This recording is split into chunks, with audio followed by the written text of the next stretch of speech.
योगी आदित्यनाथ ने ये भी कहा, जो आप लोग डर के नहीं पूछ रहे हैं, वो ये है कि उन्होंने कहा कि कोई भी प्रॉपर्टी को वक्फ डिक्लेयर करता है वक्फ बोर्ड, झूठ बोल रहे हैं। ये कहीं न कहीं संदेश ये देना चाहते हैं कि अपना वोट बैंक ठीक कर लें, क्योंकि नौकरी दी नहीं, रोजगार दिया नहीं, किसान की आय दोगुनी हुई नहीं, तो इनका वोटर भी इनसे नाराज है। देखिए, जिस वोटर को ये तुष्टीकरण कहते थे, हम लोग तुष्टीकरण कर रहे हैं, क्या ये तुष्टीकरण नहीं दे रहे हैं? कर रहे हैं किट बांट करके। अभी ईद पर जो किट दी है, क्या ये तुष्टीकरण में नहीं आएगा? The last 4 days of the Parliament budget session 2025 are expected to be turbulent, with the central government looking to table the Waqf Amendment Bill in the House this week amid strong opposition from other parties. Opposition MPs have reiterated that they will actively protest the tabling of the Waqf Bill, which aims to implement changes into the existing rules of the state Waqf boards. It is likely that the bill will be tabled by the centre on Wednesday, with the Parliament session set to end on Friday. The discussion will go on for 8 hours.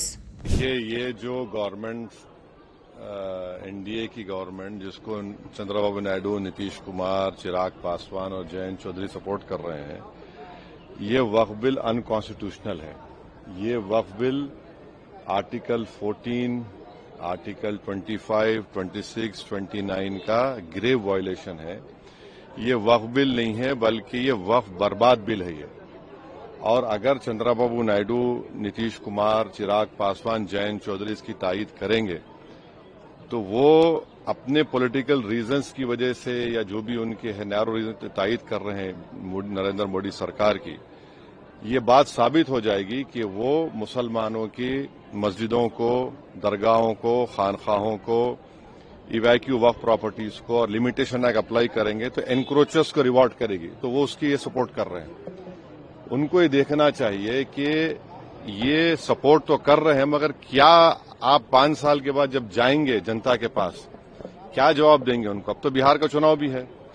तो ये unconstitutional. एक बात समझिए, वक्फ by user सरकार निकाल रही है। हिंदू धर्म में mud by user, temple by user allowed है, तो यहां पर क्यों अलाउ नहीं कर रहे आप? हिंदू एंडोमेंट बोर्ड में कोई नॉन हिंदू मेंबर नहीं बन सकता, तो यहां पर आप नॉन मुस्लिम को क्यों बना रहे हैं? तीसरी बात यह है कि एंडोमेंट का जो ट्राइब्यूनल है, उसका डिसीजन के खिलाफ आप रिव्यू डालते हैं। यहां पर आप कह रहे हैं कि उसको अपील करेंगे। हिंदू एंडोमेंट बोर्ड में कमिश्नर, कोई भी हिंदू एंडोमेंट कमिश्नर कोई प्रॉपर्टी को डिक्लेयर कर सकता है एज अ हिंदू धर्म की प्रॉपर्टी। कलेक्टर का कोई रोल नहीं हिंदू एंडोमेंट बोर्ड में। क्यों कलेक्टर को लेकर आ रहे हैं आप? तो ये सब जो चीजें कर रहे हैं ना, एक ही मकसद है, मुसलमानों से नफरत, और इस देश में हिंदुत्व की आइडियोलॉजी के तहत ये एक प्रोजेक्ट है जिससे मुसलमानों को उनके रिलीजन से दूर करना, रिलीजियस प्रॉपर्टीज को छीन लेना। हमारा डिमांड एक ही है कि जो चीजें हिंदू धर्म के लिए, एंडोमेंट बोर्ड के लिए सही है, यहां पर गलत कैसे हो रही है? वो जो सिख गुरुद्वारा प्रबंधक कमेटी में कोई नॉन सिख मेंबर नहीं बन सकता, तो यहां पर कैसा कोई नॉन मुस्लिम बनेगा? ये बात आपको समझने की जरूरत है। आर्टिकल 25, 26, 29, 14 का ग्रेव वायलेशन है। इनको सोचना चाहिए चंद्रबाबू नायडू को। अभी वक्त है उनके पास है, सोचना चाहिए कि आप क्या बर्बाद करने का पूरा सहूलत दे रहे हैं बीजेपी को आप। Sir, Yogi Adityanath is saying that the Waqf is need of an hour. Any good thing is opposed by Congress and opposition parties alike. See, you are not asking me the full what he said. What he said is that the Waqf board will declare any property as Waqf, right? Does this man he is the chief minister of a largest state of our India? How is a property declared as Waqf? The property is declared as a Waqf on the basis of the survey commissioner report. He is appointed by the state government. He is a senior one officer, senior more than the collector. After his report is given that this property is Waqf, the chief secretary of that state issues a gazette notification. On that gazette notification, a property is called a Waqf property. Now, is he saying that the gazette notification UP are all false? How can he say that? When it is a gazette notification of state government, the government is always in a continuous form. He's completely lying. These are all Waqf properties which a gazette notification is issued by the state government. On the basis of the state government, one property becomes a Waqf. You want to destroy Muslim property, you want to create disputes of masjids and mandirs, you want to create more social disharmony, then do it. It will be your responsibility. Yogi वाला हिंदी भी sir, छोटा सा। अरे क्या पूछ, सवाल तो पूछ लीजिए।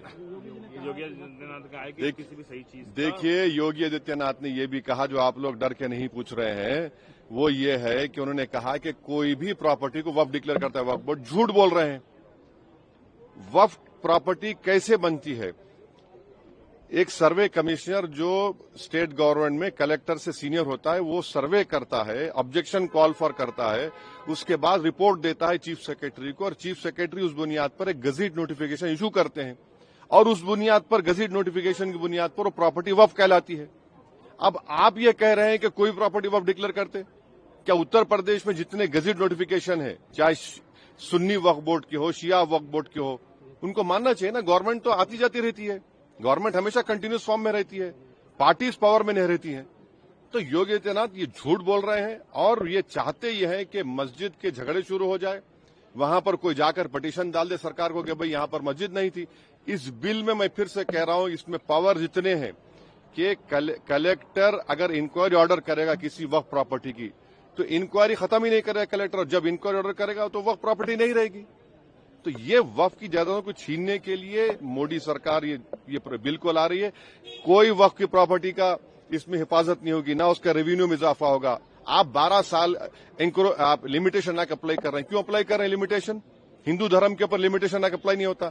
तो जो एनक्रोचर 12 साल से ओनर बन जाएगा, वो ओनर बन जाएगा ना। अब ये बताइए कौन सा काम कर रहे हैं आप कौन सा प्रॉपर्टी बचा रहे हैं? ये पार्लियामेंट सामने मस्जिद है, आप वक्फ बाय यूजर निकाल के कह रहे हैं कि डिस्प्यूट गवर्नमेंट होगा, डिस्प्यूट होगा, ये गवर्नमेंट प्रॉपर्टी होगी।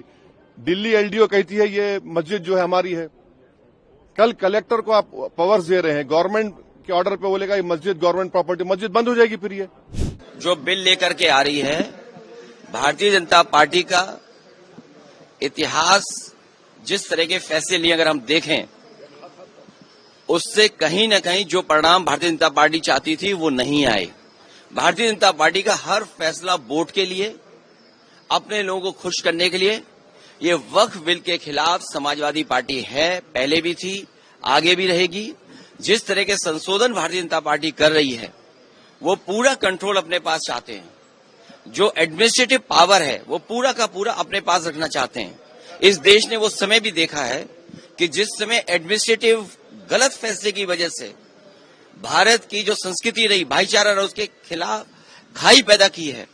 और अगर हम इनका जो फैसले लिए अगर पलट करके देखें, एंग्लो इंडियन बिल जिसमें कि सदस्य एक बनता था, चुन करके आता, वो अपॉइंट होता था, वो बिल ले लिया वापस, वो आरक्षण छीन लिया। आरक्षण एंग्लो इंडियन का छीना, नोटबंदी से रुपया छीना, लेकिन भ्रष्टाचार बढ़ गया, रुपए आज भी निकल रहे हैं। जीएसटी कानून लाए, उधर व्यापारियों का सब कुछ छिन गया, दिन भर वो केवल जीएसटी का चक्कर काट रहे हैं। तो जीएसटी हो, नोटबंदी हो या अन्य फैसले हों, ये छीनने का काम करते हैं, लोगों का कुछ न कुछ छीनने का काम करते हैं। वक्फ के माध्यम से ये कहीं न कहीं संदेश ये देना चाहते हैं कि अपना वोट बैंक ठीक कर लें, क्योंकि नौकरी दी नहीं, रोजगार दिया नहीं, किसान की आय दोगुनी हुई नहीं, तो इनका वोटर भी इनसे नाराज है। देखिए, जिस वोटर को ये तुष्टीकरण कहते थे, हम लोग तुष्टीकरण कर रहे हैं, क्या ये तुष्टीकरण नहीं दे रहे हैं? कर रहे हैं किट बांट करके। अभी ईद पर जो किट दी है, क्या ये तुष्टीकरण में नहीं आएगा? क्योंकि इनको पता है इनका वोट खिसक गया है। अभी तक तो ये हिंदू भाइयों को गुमराह करते थे, अब इनकी कोशिश है कि मुसलमान भाइयों को भी गुमराह कर दें। सर वो कह रहे हैं वक्फ पे विपक्ष गुमराह कर रहा है। सर कह रहे हैं कि वक्फ पे आप एंग्लो इंडियन इन्होंने छीना, क्या विपक्ष ने गुमराह किया? आपने आरक्षण छीना, जो यहाँ पर लोकसभा में चुन करके आते थे, असेंबली में अपॉइंट होते थे, तो वो छीना आपने। नोटबंदी पे आपने कहा कि आतंकवाद खत्म हो जाएगा, इनके लोगों को माफी मांगने जाना पड़ा। क्या आप सोच सकते हो? फौज के गलत फैसले की वजह से, हालांकि नई बात बनती ये कहने की है, लेकिन फिर भी कह रहे हैं, एक घटना ऐसी हुई जिसमें इनको माफी मांगनी पड़ी फौज के बड़े अधिकारी को जाकर के, जो गलत एनकाउंटर हुआ था। तो इन्हीं की वजह से आतंकवाद बढ़ रहा है। नोटबंदी फैसला लिया, क्या भ्रष्टाचार नहीं बढ़ा? एक व्यापारी उत्तर प्रदेश में, जिसके इत्र व्यापारी था, कारोबारी, 250 करोड़ रुपए निकला था नोटबंदी के बाद, और ये कहा गया समाजवादी पार्टी का है। जब इनकी बदनामी हुई, इनका फैसला गलत हुआ, इन्होंने अपनी बदनामी छिपाने के लिए समाजवादी पार्टी के जो पूर्व एमएलसी उसके घर पे छापा मारा। तो जीएसटी सरलीकरण कह रहे थे, इसी लोकसभा में आजादी की तरह जश्न मना था जीएसटी का। जीएसटी से क्या व्यापारी संतुष्ट है? जीएसटी से करप्शन बढ़ा, महंगाई बढ़ी और व्यापारी के सामने संकट पैदा हो गया।